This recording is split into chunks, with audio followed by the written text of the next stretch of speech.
Good morning.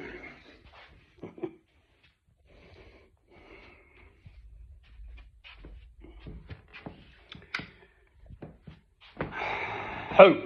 So faith, hope and love. And the greatest of these is love. So I've made it as far as the middle one, hope. And if I had a brain, I'd put it in gear.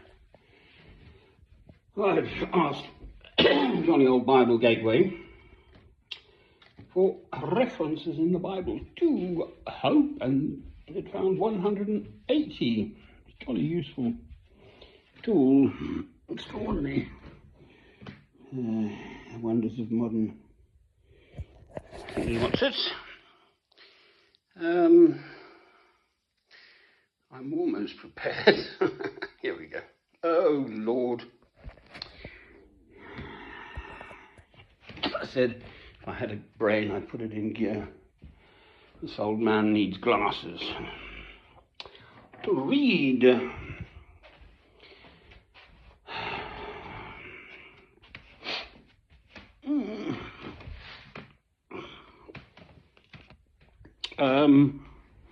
That was Psalm 147, and extraordinarily it speaks of the dispersed of Israel and returning and so on, but hope. So hope's very important.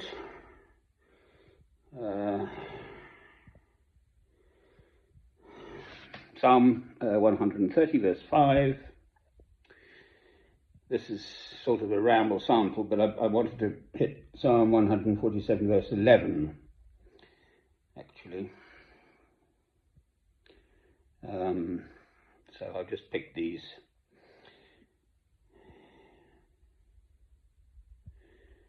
Five references, but there are 180 references to hope, so hope's very important. I wait for the Lord, my whole being waits, and in his word I put my hope. That was Psalm 130 verse 5, Psalm 130 verse 7.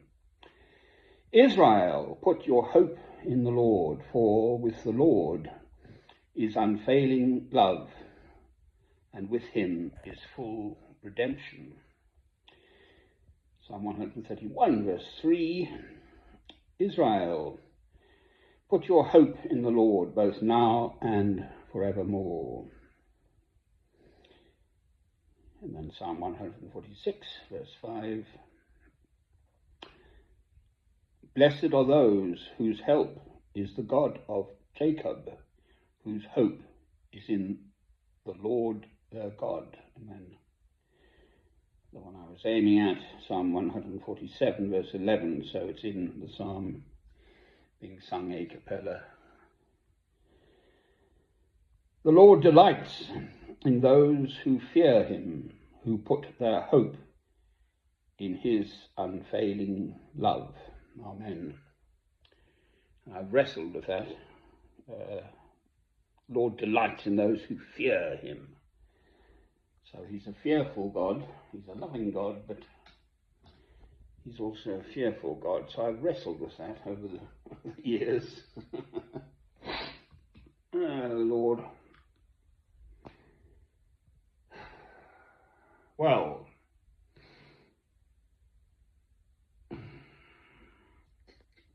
aren't I a lucky fellow? Now,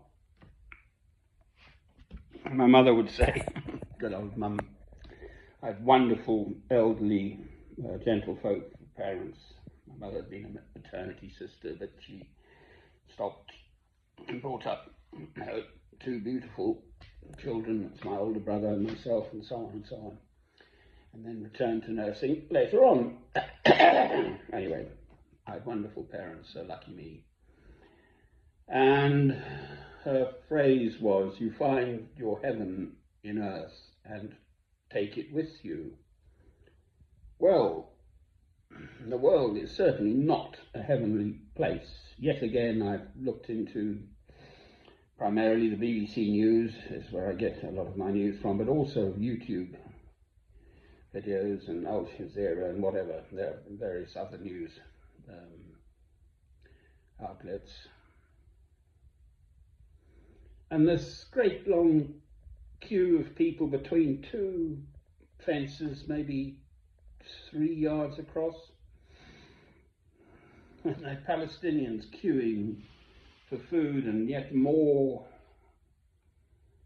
human souls slaughtered at these so few functioning feeding stations in the Gaza Strip. I mean, it is going to be a stain that will stain Israel, God's chosen people, the Jews, the Hebrews, for generations. This. And it's going on in plain sight. Yesterday, again on one of these news feeds, that before and after satellite images, the Israelis will not let in the world press. So there are some Palestinian journalists who get news out, but actually over 200 journalists have been murdered in this current conflict since October the 7th, 2023. It didn't start then. And these satellite images, Israel is already razing to the ground vast swathes of what is already a tiny little speck of land anyway. It's ethnic cleansing. Right, I don't want to just bleat on about the world. Yes, ask not for whom the bell tolls. Yes, I live in this world. No, I do not accept it the way it is, was, is, and will be until the second coming of Christ. The cross I insist on trying to bear at least is, what can I do about this? Here I am in my little spot in a small town called Alnwick in Northumbria, in the northeastern corner of Ingerland. And I've got a nice little place, my Christian broadcasting place. Fresh, clean drinking water, power, gas, food, etc. Roof over my head, obviously. And quiet, so quiet, peaceful, my little birdies to feed and so on. I chat to the spiders as well for company. They come out at night.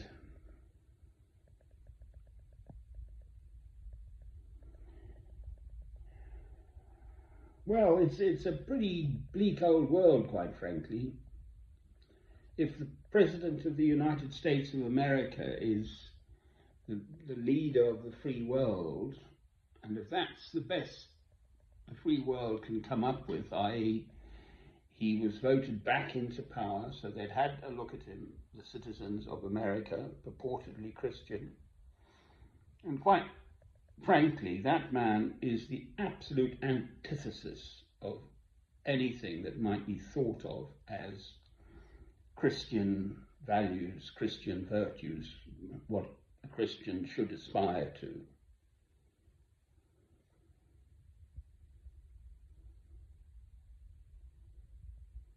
But seemingly, vast swathes of Americans, no doubt elsewhere in the world, think he's the bee's knees, you know.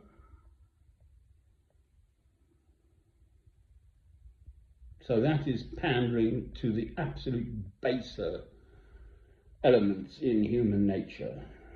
And I completely, utterly reject any association whatsoever with any of it. Sadly, this chap I've known quite well over the last 4 or 5 years living locally here in Alnwick, there's a Morrison store, nice medium-sized one.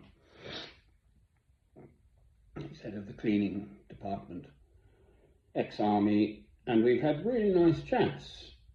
And he thinks Trump, I said the blasted little man's name, I absolutely try not to say that, that's all he wants. Self-publicity, he's a narcissist or something.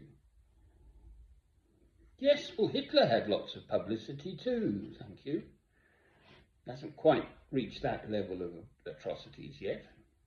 And all those associated with the regime, the current regime in charge of America. You know, by your friends and associates, people will know you. Those whom you hang out with. Incidentally, that's absolutely coming to the boil, isn't it? That prince of the royal family in Britain associating with Epstein and trafficking young girls, and that awful little now President of the United States of America clearly implicated. Oh dear. To say nothing of Vietnam, let's even scroll on to principally my lifetime, the second war in Iraq. That was absolutely a crime committed by America. So that's George W. Bush primarily, and the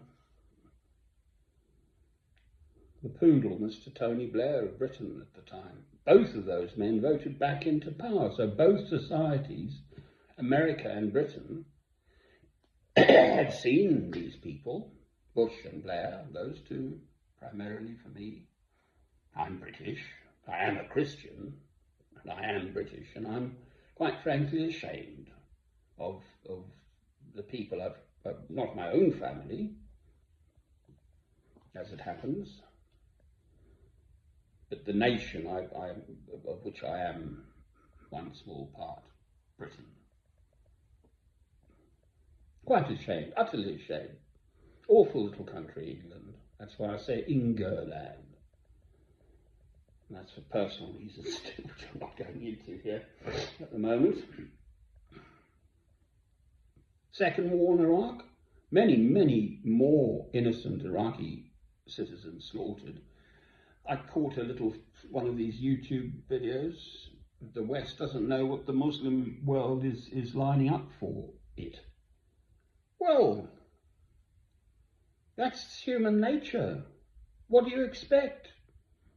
The West has just gone roughshod and slaughtered huge swathes of humanity. And that's even not touching on this sort of card they use of this anti-Semitism thing.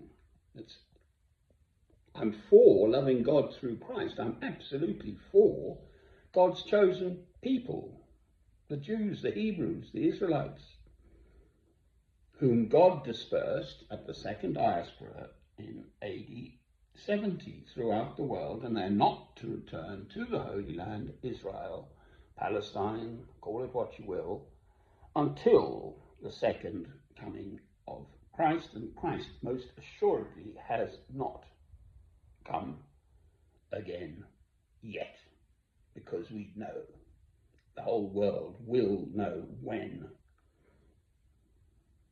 Christ comes again. Amen. So,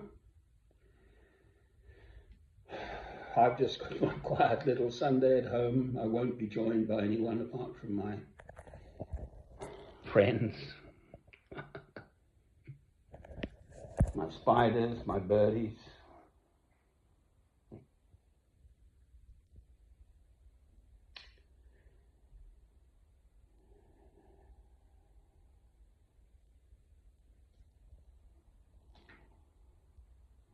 These psalms are lovely.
Got there by hope themselves betake. Amen.